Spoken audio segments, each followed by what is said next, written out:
Magandang araw mga kaibigan. Bigyan natin ng reaction, opinion itong official statement ng Philippine National Police tungkol sa reported arrest ni Saldico. The Philippine National Police takes note of the reported arrest of former lawmaker Elizalde Co, who is said to be currently detained in Prague under the custody of SEC authorities. The PNP is actively verifying this development through official channels and coordination with concerned agencies and international law enforcement agencies. Once confirmed, the PNP stands ready to support all necessary legal processes, including coordination for his possible return to the Philippines. Further updates will be provided as soon as information is verified.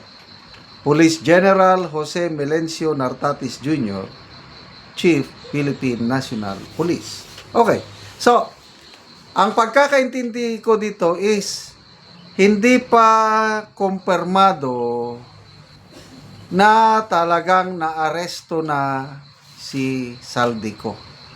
Mayroon lang reports na natanggap ng Philippine government at ayon, in-announce naman kagad, ang alam ko, correct me if I'm wrong, ang nag-announce nito ay ang Pangulo mismo sa kanyang official Facebook page.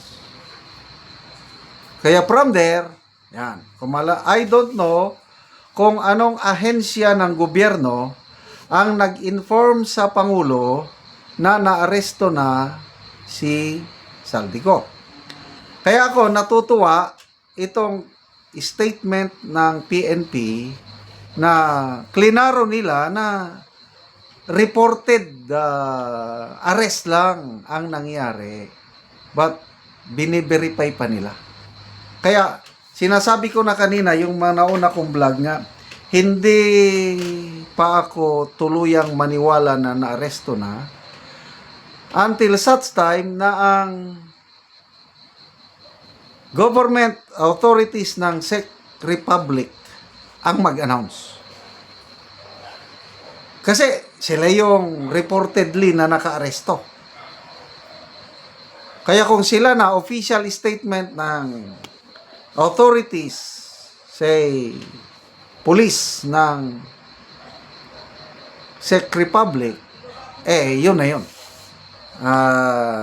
Totoo na yun kung sila ang nag-announce. Or, pwede rin ang kampo mismo ni Saldico kasi meron naman siyang abogado dito, si Attorney Rondain, kung hindi ako nagkakamali. Kaya wag muna tayong masyadong umasa. Kasi ako, kung totoong naaresto na siya, good news. Dahil sa wakas, nahuli na siya. Kailang, again, kahit totoong nahuli, another problem, wala tayong extradition treaty, Philippines and Czech Republic. So, kung wala kang extradition treaty, anong mangyari? Ang alam ko lang, correct me if I'm wrong, yung Czech Republic, dahil kulang-kulang ang papeles niya, parang undocumented siya, i-deport siya kung saan siya nanggaling na bansa. Hindi naman direct na from Philippines pumasok sa sa Czech Republic. Ang dami niya ng may nabasa lang akong comment kanina na parang i-deport siya sa France dahil galing siya sa France bago siya nahuli sa Czech Republic, sa Prague. So, matagal pa. Umaasa na tayo na mapapanagot na natin siya. Meron ding magandang announcement si Senator Lacson. Excuse me. Na kung Kung, ang dami niyang kondisyon, kung ayos na ang kanyang partial committee report, mapirmahan na ba at maiakyat na sa plenaryo, yung sa flood control. At kung, dalawang kung, makabalik na si Saldico, maibalik. At kung, pangatlong kung, papayag ang korte, ayun, patatawag na daw niya ang Brave 18 Marines kasama si Orly Gutesa, nandyan din si Saldico para malaman na daw kung sino ang nagsasabi ng totoo o hindi. Ay malabo pa yun. Matagal yun. Nag-comment si Attorney Baligod sa post ni Attorney Guanzon na sabi niya, tawagin na para magkaalaman na.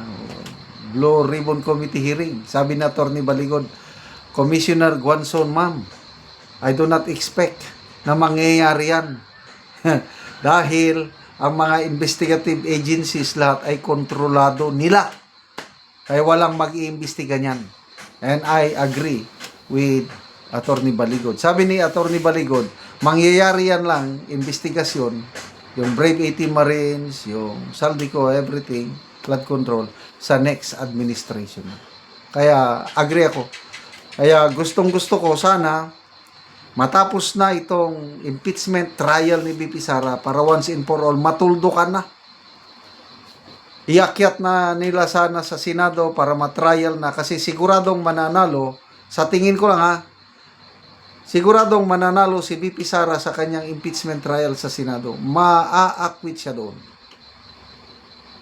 So pag-acquitin na siya, wala na ang problema. Mag-focus na tayo sa 2028. At yan, konting panahon na lang, uupo ang isang presidente na may tapang at malasakit na habulin ang mga magnanakaw sa kaban ng taong bayan. BP President to be Inday Sara Duterte. Salamat mga kaibigan sa inyong pagsubaybay sa ating channel. Nakakatulong kayo ng malaki sa tribong Talandig ng Bukidnon dahil ang sweldo natin sa channel na ito is pantulong po sa tribo. Namimigay tayo ng libreng yero at pako para makapagpatayo sila ng mas maayos na tirahan. Panoorin nyo ang video na ito. Karon mao na ni ang itsura sa atop, sana tagaan na mo og yero.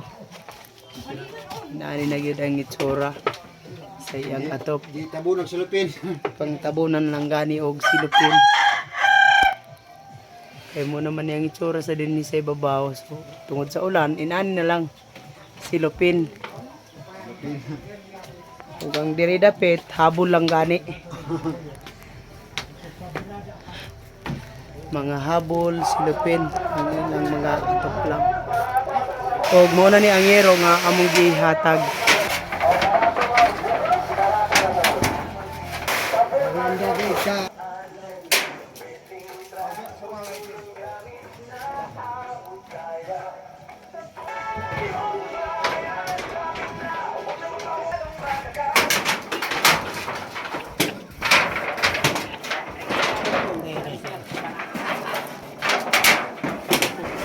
Aming suso no.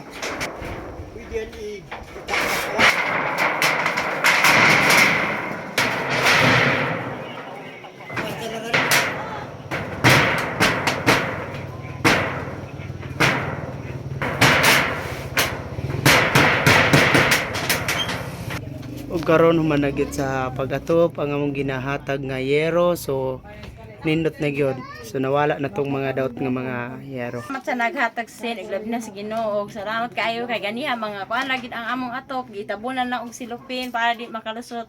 Salamat gid kaayo sa naghatag. So pila na dito katuig ang imong atop nga yero nga nangagisi na. Kuan na, 15 na. 15 na katuig. Mao nga gibutangan na lang og silupin. Oh, Oo. salamat kaayo. Atol na ang nag-video. Ngano man sa 15 na katuig wala mo nakapuli og atop. Ay kuan man, ay pa man ni ka inangitag trabaho. Karon pa mi. Karon pa sa na ay may salamat kay na ay naghatag og yero. Naay trabaho unta, filtra mo naman sa pagkaon ang among kuan. Magmuso lang. Mo sa lamisa inadlaw. Na kung walay inadlaw, Wala trabaho. so salamat kaayo. Salamat.